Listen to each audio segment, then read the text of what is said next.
Very good evening. You're watching Primetime News live and direct from the Newsfirst studios here in Colombo. For the Newsfirst team, I'm Rahna Farooq. Let's start off with a look at your headlines for tonight.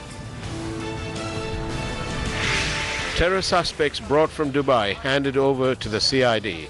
Suspects wanted for the murder of 2 police officers in Vaunathiv among the arrested. President Sirisena holds bilateral discussions with the President of Tajikistan. New information on the Suraksha insurance scheme comes to light at the Presidential Commission. Iran rejects US accusation on attacking oil tankers.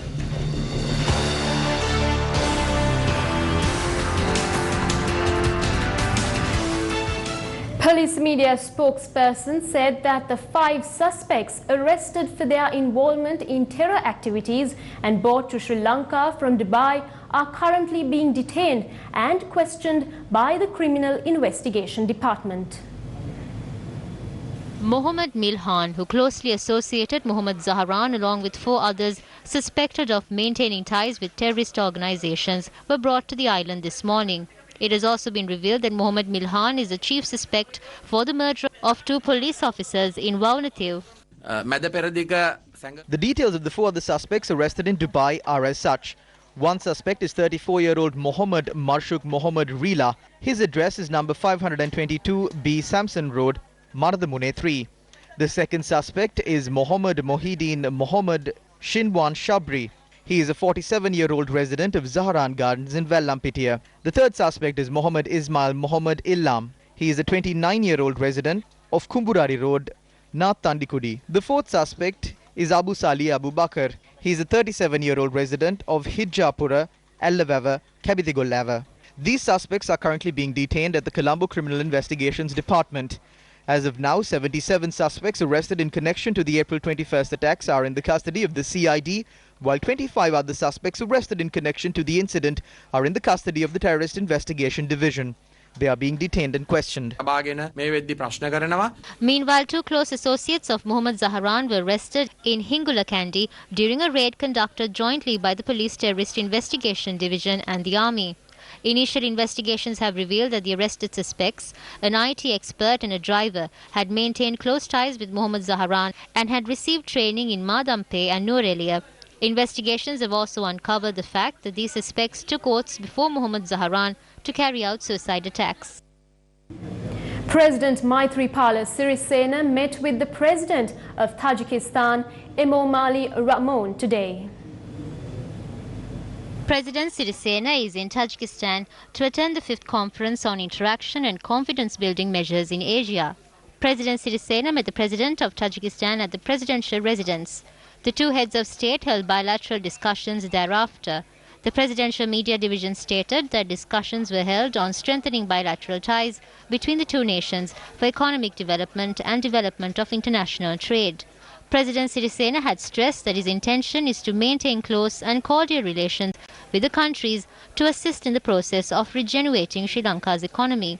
Discussions were held on a program to identify and pursue investment opportunities and an initiative to strengthen regional security and eradicate drug smuggling operations in the region.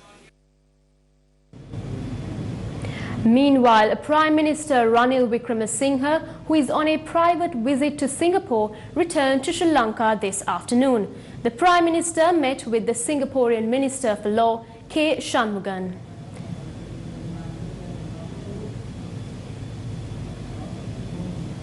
JVP parliamentarian and chairman of CORP, Sunil Handunethi, made certain remarks regarding the central bank bond scam at a media briefing held in Maithripala today. He spoke about the move to file indictments at the Special High Court trial at Bar against a group, including former governor of the central bank, Arjun Mahendran. With political affiliations in these cases, we believe there are politicians who should be named as defendants along with these officials. Still, the forensic audit has not begun. Up to date, all details of this scam were revealed by the officials of the Sri Lanka Audit Department, but they are hoping to conduct this forensic audit through foreign companies. According to the central bank, this will cost about 900 million rupees. About 1.5 million is required to audit the phone calls. The problem is that some of the phone conversations had taken place in Sinhala. So, if a foreign company is conducting this audit, we are faced with two problems. One is, with these details being revealed, how far can their confidentiality be maintained? Since these are sensitive information on Sri Lanka, we will also have to translate it. So this is not going to assist the court proceedings, but further postpone the proceedings of the cases.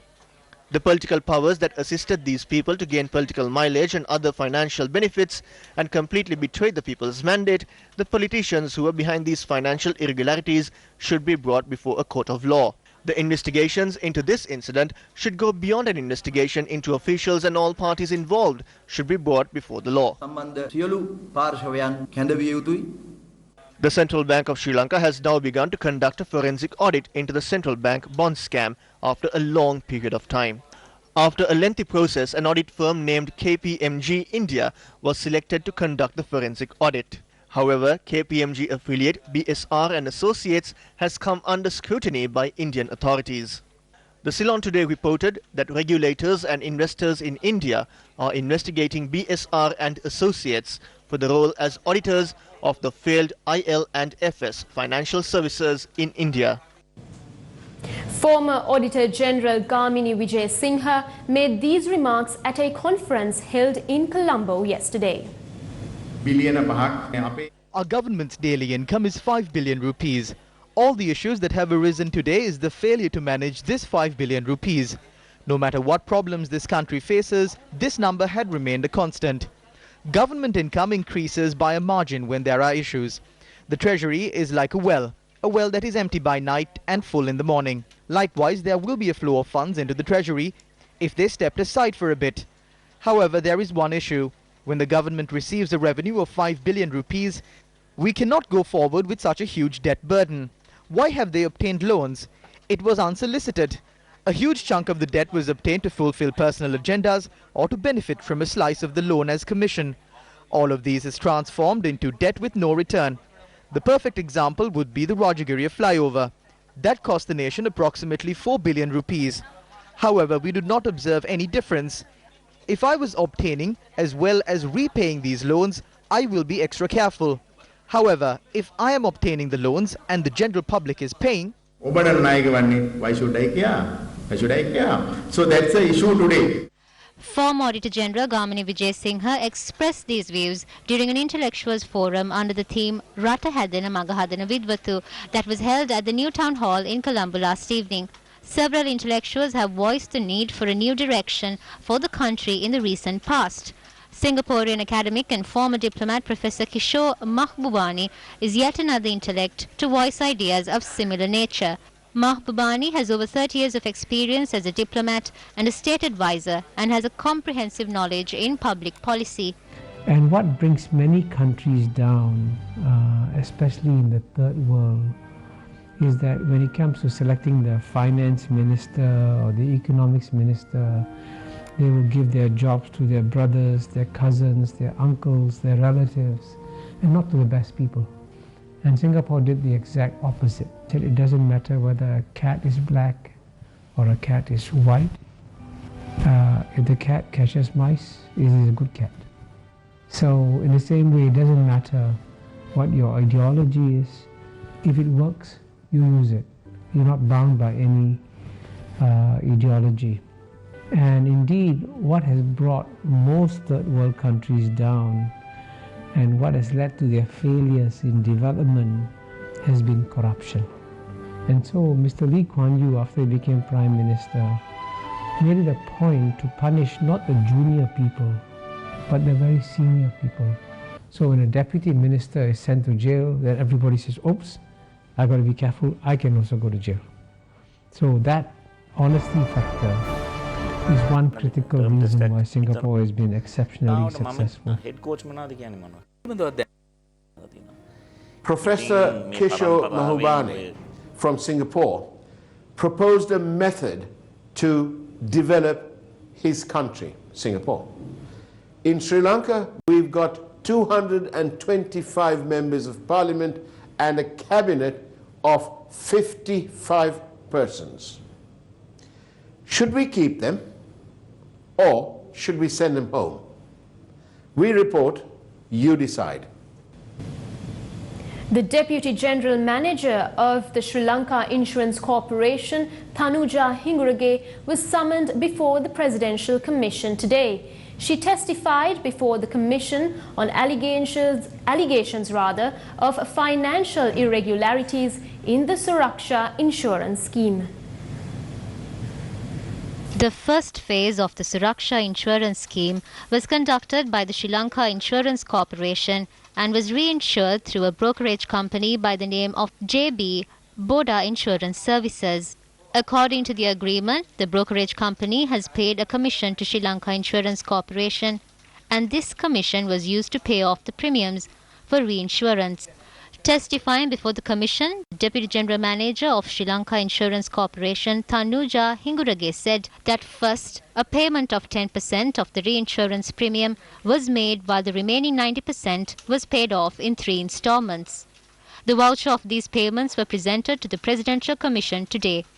According to the first voucher, the premium was 637 million rupees and the deducted commission was 105 million rupees. Although the Deputy General Manager said that a similar commission was deducted from the next 2 successive payments, the vouchers that were presented did not indicate this deduction clearly. The representatives of the Presidential Commission pointed out that what happened to this sum of money is ambiguous. The chairman of the commission, Upali Aberatna, questioned the witness as to why the transactions were not recorded clearly if they were done transparently. She said that further clarifications on the matter can be made by the financial unit. Thereby, the Presidential Commission ordered for the chief of the financial unit of Sri Lanka Insurance Corporation, Malini Tennakon, to be summoned before the commission. It was also revealed before the commission that a proper mechanism was not followed when gathering information on the students' eligibility for the insurance scheme. When the State Council questioned the witness as to if the government suffered a loss through this program, she accepted that there was a loss caused by the loss of ownership.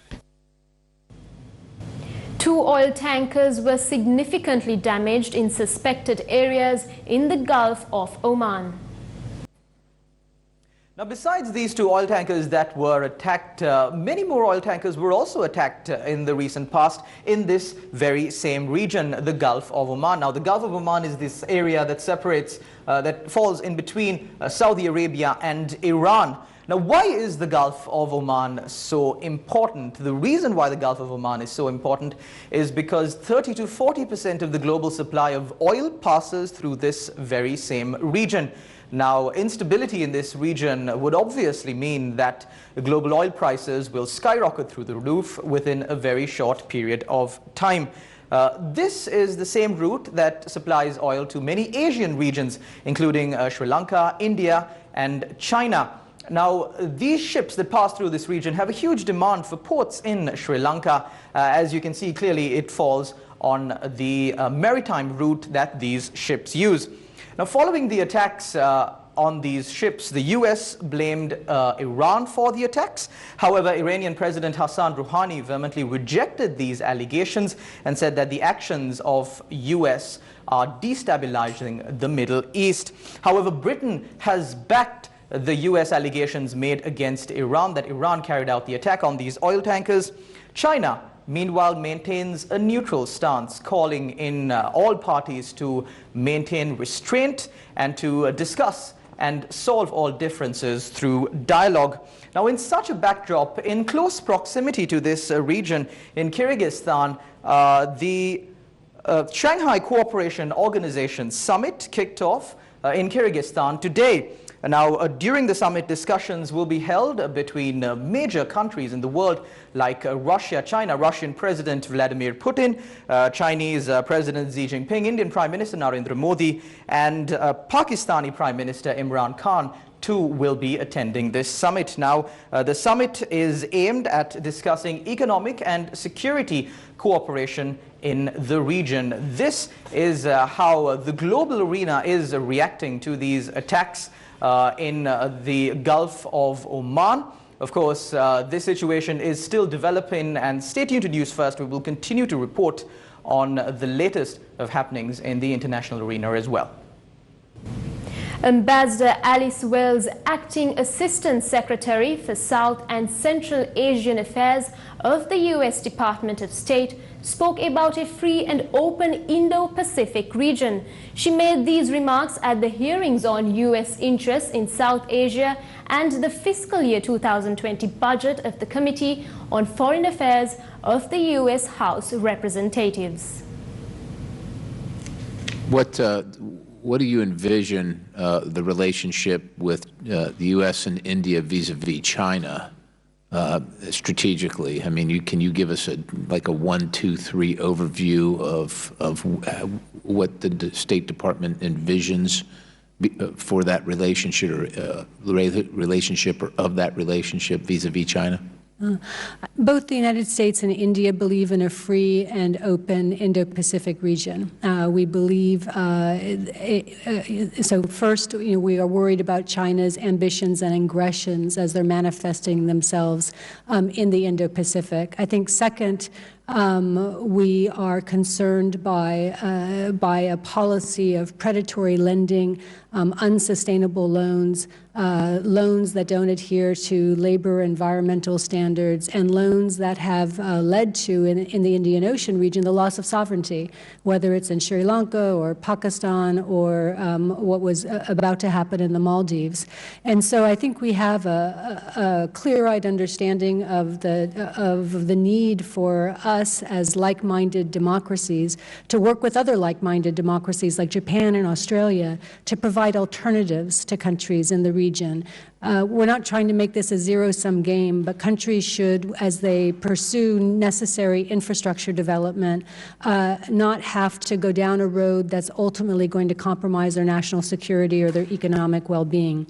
And we have, through our bilateral and now these quadrilateral sessions that we're doing with India, Japan, and Australia, we're working on sort of practical steps that we can take to coordinate on our finance development, so through the BUILD Act, the practical steps we can take to make sure our assistance programs, whether it's USAID or the Millennium Challenge Corporation, are helping to promote regional connectivity.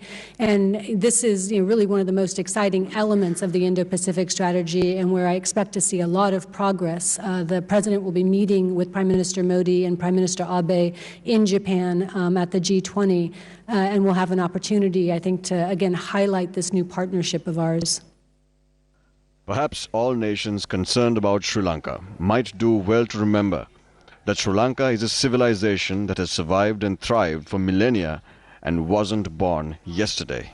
Perhaps it is that geopolitical immaturity and the intoxication of power that has led nations to believe they can pontificate to smaller democracies on how they should be handling themselves on the world stage.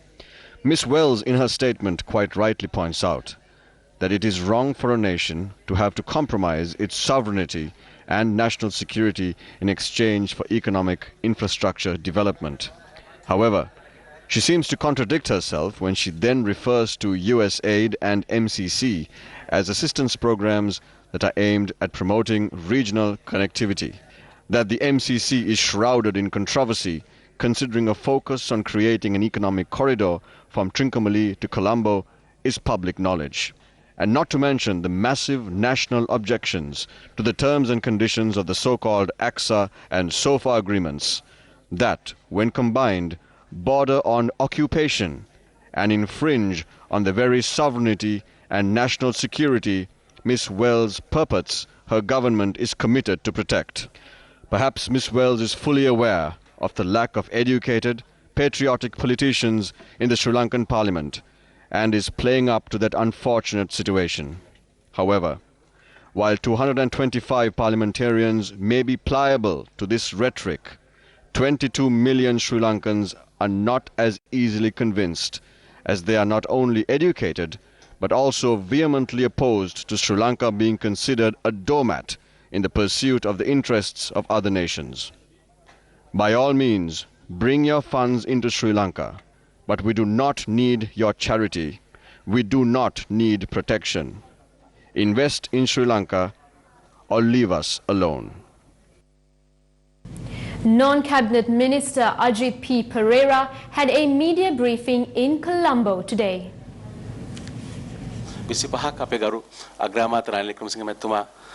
Prime Minister Ranil Wickremesinghe has been the leader of the party for 25 years. He has rendered a great service to the country and the UNP. But now we have realized the country and the supporters of the party need a new leader. We have stated this internally and now on a public platform. Why do I say this publicly? Our members should know what we are discussing. We have a huge network and we have millions of supporters. They should discuss this as well. This issue is a problem that has to be solved. There is an upcoming presidential election and an effective presidential candidate who can definitely succeed should be appointed. නායකත්වයේ සම්බන්ධයෙන් සාධාරණ තීරණයක් ගනීද ඔබතුමා විශ්වාස කරලා නමුත් ඊට පෙරත් ඔබතුමාලා නායකත්ව සම්බන්ධයෙන් ගැටලු ගන්නවා. නායකත්වයේ විසින් තීරණ ගන්න නැහැ මේව ගැන. Leaders do not make decisions regarding these issues. The members make these decisions. Members decide who will be their leader. The working committee and members of parliament represent their rights and ideas. Decisions regarding the party cannot be taken single-handedly. The general public has already made their decision. However, their decision must now be communicated to the parliamentarians and the working committee. Do not panic. The people of Sri Lanka are wise.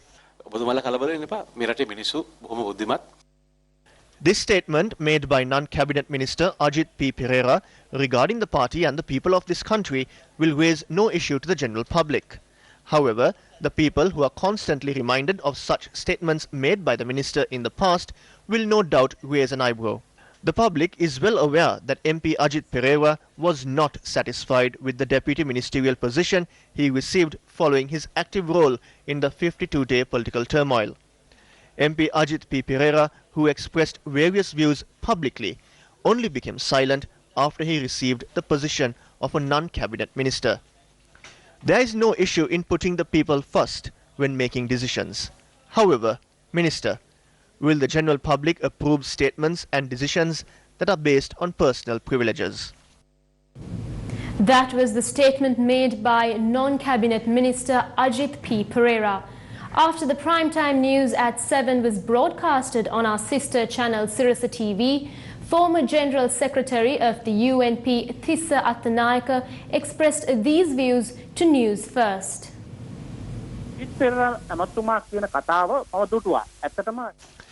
I watched the broadcast of Minister Ajit Pereira's speech.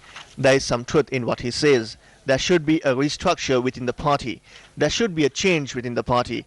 This change means there must be a new leader and there must be fresh energy.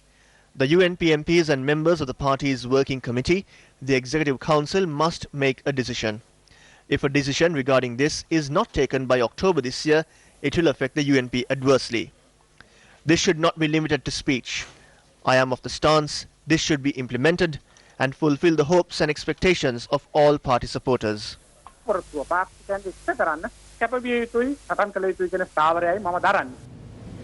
The 203rd model village under the Samata Sevana housing project was vested in the public today under the auspices of the Minister of Housing, Construction and Cultural Affairs and the Deputy Leader of the UNP, Sajith Premadasa.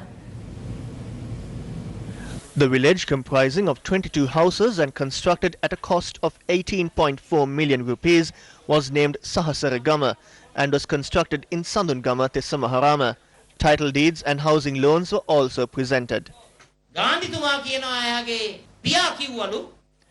Gandhi once said his father told him to join the people who work and not those who want to score brownie points. When Gandhi asked why, the response was, those who work have no competition among them, but there is competition among those who want to score points. What a worthy thought that is. According to what Gandhi said, the talented people in the country must be given their due place. This country will never benefit as long as there are people who only aim to score points. The talented will work for the people, be it rain or shine.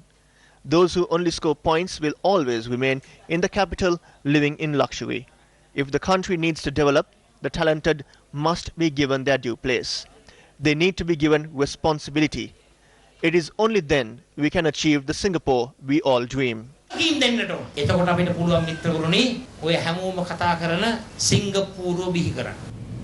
Newsfirst files a report on the poultry and agriculture industry of the country. Sri Lanka's economy appears to have dropped drastically in the face of the April 21st attacks. The economy, which was struggling with a growth rate of 3.2%, is in dire need of direction and proactive strategic planning. Newsfirst spoke across sections of the economy across the island and found serious concerns among the people. One such industry that was negatively affected was the poultry industry. Speaking exclusively to Newsfirst, the secretary of the All-Island Poultry Association said that the industry has lost over 40% of demand following the April 21st attacks, with live bird prices collapsing and the drastic downfall in both wholesale and retail sales. The secretary added that the current situation is further aggravated by issues such as the shortfall in domestic maize production, which has drastically hampered industry growth for the past several years.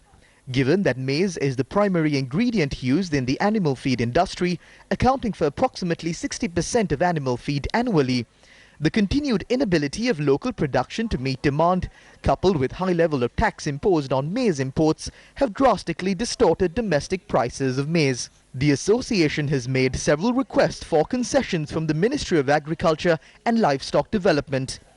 These concessions include a moratorium and the reduction of import duty on maize. The ministry, however, is yet to consider these requests. Newsfirst also looked into the performance of the agriculture sector. Our correspondent from Pasiala visited the Maradagahamula rice market this morning. Employees at the market said that rice distribution and sales have declined significantly due to the imposition of controlled prices on rice and the drastic downfall in the tourism industry. Our sales have reduced by more than 50%. Because of the sudden imposition of controlled prices, wholesale buyers are refraining from purchasing rice in bulk. I think this is not the time to impose controlled prices. Businesses are suffering because of this. Our correspondent from Kandy visited the Katugastota market. The April 21st attacks has impacted the tourism industry. Hotels are not purchasing vegetables and fruits in stocks. This is a huge loss to all businesses as well as the farmers. Hotels are not purchasing vegetables and fruits in stocks. This is a huge loss to all businesses. With the advent of the forthcoming elections, the government has the real opportunity to make necessary changes that the people wish for. Over the past 4.5 years, the government has been so engulfed in controversy after controversy that matters like price controls, tax reforms, the National Audit Bill and other useful tools for better fiscal management have been ignored to the detriment of the people, businesses and the economy of Sri Lanka. In an analysis involving data from the largest Ebola outbreak in history, it was concluded that at least half of all Ebola outbreaks may have gone unrecognized and more surveillance is needed to identify them early. The Democratic Republic of the Congo is in the grips of an outbreak that has infected about 2,000 people and caused 1,400 deaths since beginning in August last year. Now authorities have confirmed that it has spread to Uganda following the death of a 5-year-old boy and his grandmother. They are the first cases reported there since the virus spread over the border from the Democratic Republic of Congo. Officials say that the epidemic was the worst since that of 2013 and 2016 and has showed no sign of stopping. An expert World Health Organization committee will convene in the Swiss city of Geneva to weigh whether to declare the epidemic a global health emergency following its spread into Uganda. Such declarations almost always boost global attention and lead to an increase in aid. Sri Lanka will take on Australia in the 5th match of the ICC Cricket World Cup tomorrow. The Sri Lankans only have solitary win under their belt in 9 attempts against the Australians in the World Cup competition. Will the Lions be able to register their second win tomorrow? Newsfirst Martin Satyanesan files this report.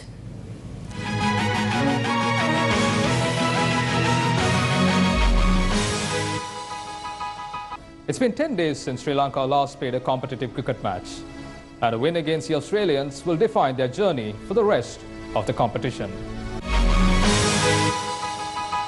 Sri Lanka has some fond memories at the Oval, the venue for the match against the Australians. In 2013, a magnificent Kumar Sangakkara helped Sri Lanka chase down 297 against England at a Champions Trophy encounter. And who could forget the TM Dilshan catch in the 2013 Champions Trophy encounter against Australia? In 2017, a Kusal Mendis and Danushka Gunathilaka powered batting masterclass enabled Sri Lanka chase down 320 runs against a strong Indian bowling lineup. Having been performed well in the past does provide some confidence. Based on the weather forecast, the London skies are expected to be kind for cricket tomorrow. In the past, the teams have met twice at the Oval with a win each. Now, the venue has already hosted 4 matches at this year's World Cup, with 3 of the matches won by the side batting first, and importantly, after posting scores in excess of 300. The Kiwis were the only side to win a match chasing, yet it wasn't an easy one as they lost 8 wickets pursuing 244 against Bangladesh. So looks like bat first, put 300 plus score, and there you have your formula for a win. Since the start of 2018, batting first, the Australians have racked up 5 300 plus scores, while Sri Lanka have achieved the mark 3 times. Notably, Kusal Mendis has a decent record at the Oval, scoring 2 half-centuries in 3 matches played at an average of 59. Lasith Malinga is expected to be available for selection tomorrow, while Nuwan Pradeep's inclusion is subject to fitness. Overall, in World Cup competitions, Australia has the upper hand over Sri Lanka, winning 7 out of the 9 matches. An important fact is that over the past 4 years, the only way the Lankans have registered against a top-ranked ODI side by either chasing or defending a 300-plus total outside Sri Lanka was against India at the Oval. At the Oval, when Sri Lanka wins, the wins have always been special. Will it be special tomorrow? Will the Lions be able to continue their good fortunes at the Oval? If Sri Lanka could play to their potential, they can well and truly be able to pull off a surprise.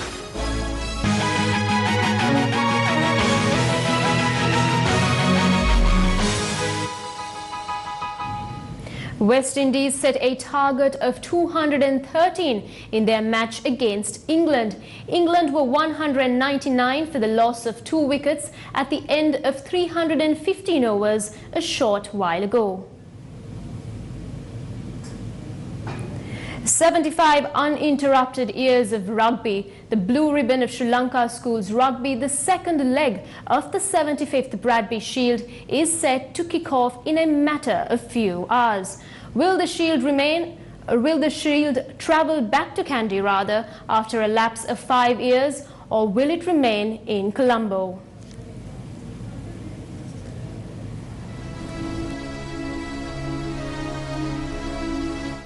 Going back to the second leg, Trinity coming down to Colombo, what are your predictions? Will Royal go all out guns blazing, or will Trinity pull out a surprise? Well, look, based on the current form lines, it's going to be very, very difficult for Trinity to come back because they seem to be in a bit of a hole. The break really didn't do them any favours. It did Royal every favour. They've got their, playing roster bang on. My prediction, I think Royal are going to inflict some pain. How much pain we will have to wait and find out. Royal will be absolutely hell-bent on making sure that they are very clinical and they get their playing patterns as they did right in the first leg. And I think they're going to be very clinical and ruthless, and especially at Jurassic Park, left-hand downtown corner shop, they will look to absolutely pepper Trinity. Rolling ball. The rolling ball. That said, if Trinity show a little bit of passion, they show some, self-respect in their jersey, take a bit of inspiration from that 2011 side led by Murad Ramsey, maybe they can come back with a surprise, but that is a very low percentage play based on the current form lines and the playing patterns I'm seeing. So my prediction, Royal to win this, possibly 10 plus. Well, and finally, in some off-the-field glamour we saw in Pallekele, what are you expecting in Colombo? Well, here's a challenge for you, Colombo. Kandy, they came out in their best, finest Saturday dress. What Colombo needs to do is try and outdo Kandy. Create a bit of competition. Now, I'm expecting a full house. It's the Melbourne Cup of schoolboy rugby in Sri Lanka. So, if the off-field talent in Kandy was anything to go by, I'm expecting better in Colombo. So will Trinity come back to Colombo and pull off a miraculous comeback at Royal Complex, or will Royal remain the Shield 5 years in a row? at Reed Avenue. That will be decided on the 15th of June at Royal Complex.